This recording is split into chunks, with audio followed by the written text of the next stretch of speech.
Side खबरों के लिए सब्सक्राइब करें फ्लेम मीडिया और उसके बाद बेल आइकन को प्रेस करें ताकि सबसे पहले आपको मिले एक्सक्लूसिव खबरें।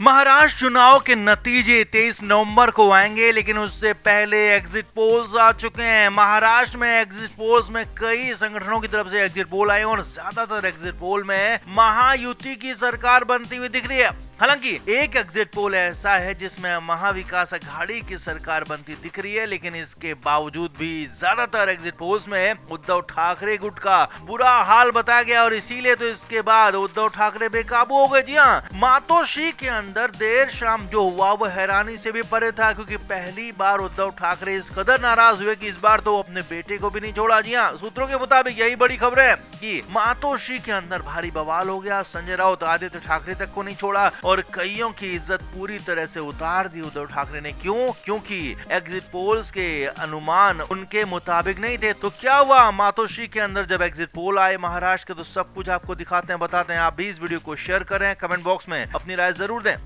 तो महाराष्ट्र में चुनाव खत्म हुआ और उसके बाद एग्जिट पोल्स आना शुरू हुए। एक के बाद एक एग्जिट पोल आए। मेट्राइज का आया, पीमाक का आया, चाणक्य का आया, एक्सिस माई इंडिया का, कई तरह के एग्जिट पोल आए और ज्यादातर एग्जिट पोल में महाराष्ट्र में महायुति की सरकार बनती हुई दिख रही है। बीजेपी 100 का आंकड़ा पार करते हुए दिख रही है, यानी कि बीजेपी अकेले 100 से ज्यादा सीटें जीत सकती है, ऐसा एग्जिट पोल्स का कहना है। और उसके बाद बीजेपी के ही नेतृत्व में महाराष्ट्र में नई सरकार भी बन सकती है, ये भी एग्जिट पोल्स ने दावा किया। हालांकि दैनिक भास्कर एक अकेला ऐसा एग्जिट पोल है जिसमें महाविकास अघाड़ी की सरकार बनती हुई दिख रही है, लेकिन इसके बावजूद भी, जी हां, दैनिक भास्कर के आंकड़े में भले ही महाविकास अघाड़ी की सरकार बनती दिख रही है, लेकिन उसमें भी उद्धव ठाकरे को झटका ही है, क्योंकि उद्धव ठाकरे की पार्टी शरद पवार से भी पीछे पहुंचती हुई नजर आ रही है। अनुमान ऐसा लगाया जा रहा। तो उसके बाद देर शाम या कहें कि रात के वक्त में एग्जिट पोल का आंकड़ा देखने के बाद उद्धव ठाकरे बेकाबू हो गए। जी हाँ, सूत्रों के मुताबिक मुंबई से मातोश्री से यही बड़ी खबर है।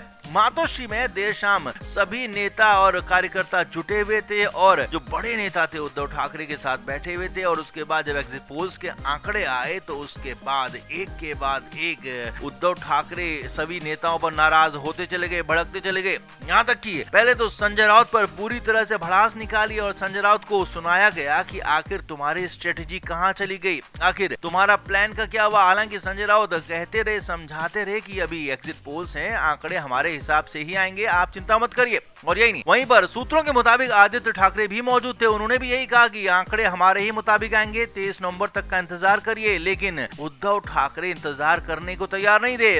उद्धव ठाकरे ने दोनों को बुरी तरह से धोया और यहाँ पर तो सूत्रों के मुताबिक पहली बार आदित्य ठाकरे भी उनके कोप भजन का शिकार बन गए, गुस्से का शिकार बन गए और पहली बार उन्हें भी बुरी तरह से धो दिया। और उनको कहा गया कि आंकड़ों में इतना ज्यादा अंतर है कि 23 नवंबर को भी बहुत ज्यादा फर्क कैसे आ पाएगा। यही नहीं, उद्धव ठाकरे तो यहाँ तक कहते चले गए कि जिस दैनिक भास्कर ने हमारे पक्ष में एग्जिट पोल दिखाया उनके मुताबिक भी हमारी पार्टी सबसे नीचे। तो ऐसे में कैसे हम मान सकते हैं कि हमारी सरकार बन रही है? अगर महाविकास अघाड़ी की सरकार बनती भी है तो वो भी कांग्रेस की सरकार होगी, हम उसमें पीछे से सहयोगी होंगे। जी हाँ, उद्धव ठाकरे का सबसे बड़ा दुख यही है कि महाराष्ट्र में सरकार उनकी नहीं बन रही है। जी हाँ, भले ही महाविकास अघाड़ी की सरकार बन जाए, उद्धव ठाकरे इससे खुश नहीं है, बल्कि उद्धव ठाकरे की सरकार नहीं बनने से वो परेशान है और नहीं खुश हैं। इसीलिए उद्धव ठाकरे देर शाम बुरी तरह से भड़क गए, नाराज हुए। काफी देर तक कई लोगों को बुरी तरह से डांटा, फटकारा, कईयों की इज्जत उतारी और इस बार तो बेटे और संजय राउत को भी नहीं बख्शा। तो अंत में अपने अकेले कमरे में चले गए। जी हाँ, उद्धव ठाकरे अकेले में चले गए और कहा कि उनसे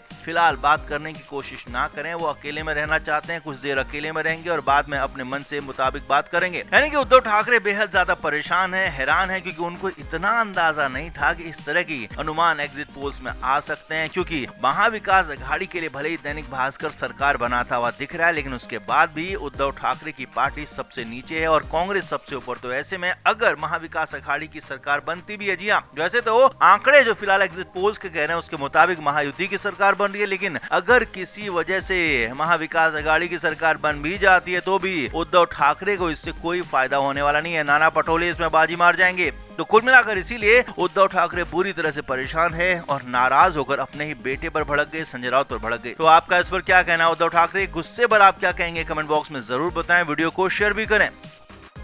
तो महाराष्ट्र में वोटिंग से पहले संजय राउत का नया खेल सामने आ रहा है, या कहें कि संजय राउत भी फंस गए। अब दोनों बातें यहाँ पर सामने आ रही हैं, लेकिन खबर यह है कि संजय राउत घर से बाहर निकल नहीं रहे हैं। वोटिंग से ठीक पहले का दिन है, 19 नवंबर का दिन है, जबकि 20 नवंबर की सुबह सुबह वोटिंग शुरू हो जाएगी। तो संजय राउत अपने घर में बंद हैं, घर से बाहर नहीं निकल रहे हैं, किसी भी कार्यक्रम में नहीं गए, और खबर यह है कि किसी भी कार्यक्रम में जाने का उनका कोई प्लान भी नहीं है। तो क्या संजय राउत घर के अंदर नजरबंद हो गए हैं? क्या उन्हें नजरबंद किया गया है? क्या उन्हें किसी फोर्स के तहत फोर्सफुली घर के अंदर रखा गया है, या फिर कुछ और है? ये अलग बात है, लेकिन हाँ, बड़ी खबर ये कि महाराष्ट्र में नया खेल शुरू हो गया है। कुछ लोगों का यहाँ तक कहना है कि संजय राउत ने उद्धव ठाकरे के खिलाफ, यूबीटी के खिलाफ, महाविकास अघाड़ी के खिलाफ बगावत शुरू कर दी है, क्योंकि शिवसेना यूबीटी का सारा बूथ मैनेजमेंट का काम संजय राउत ही देखते थे। कार्यकर्ताओं से मिलना, बूथ मैनेजर से मिलना जुलना, उनको मैनेजमेंट करना, पूरा का पूरा काम संजय राउत ही देखते थे। लेकिन अचानक चुनाव से ठीक पहले वाले दिन में यूबीटी का बूथ मैनेजमेंट फंस गया है। उद्धव ठाकरे की समस्याएं बढ़ गई हैं बहुत ज्यादा, क्योंकि संजय राउत बूथ मैनेजर से बात नहीं कर रहे हैं, ऐसी भी खबरें आ रही हैं। तो क्या संजय राउत तिकड़म भिड़ा रहे हैं, या फिर उन्होंने उद्धव ठाकरे को फंसाने की कसम ही खा ली? अब बड़ी खबर अंदर की ये भी है कि संजय राउत कई ऐसे नाम थे जिनको अपने कोटे से वो विधायक का टिकट दिलवाना चाहते थे, लेकिन कर नहीं पाए। तो क्या संजय राउत आखिरी वक्त में कुछ ऐसा करना चाहते हैं कि अगर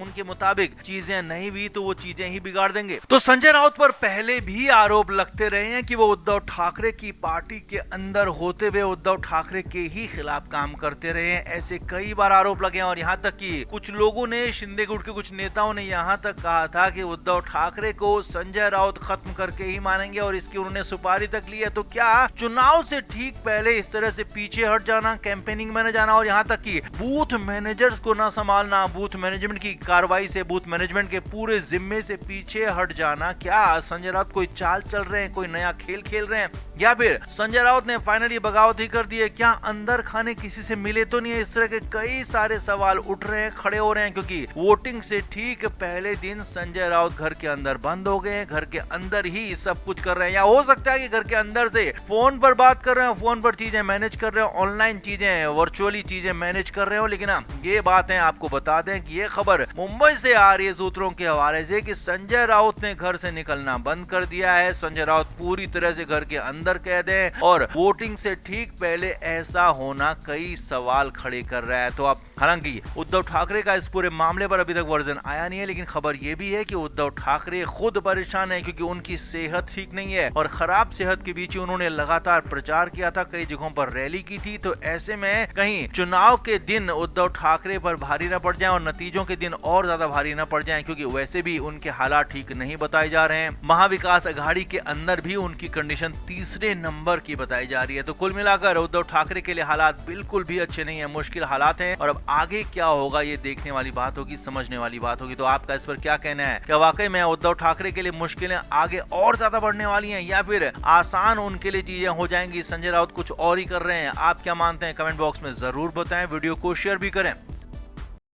फ्लेम मीडिया रिपोर्ट।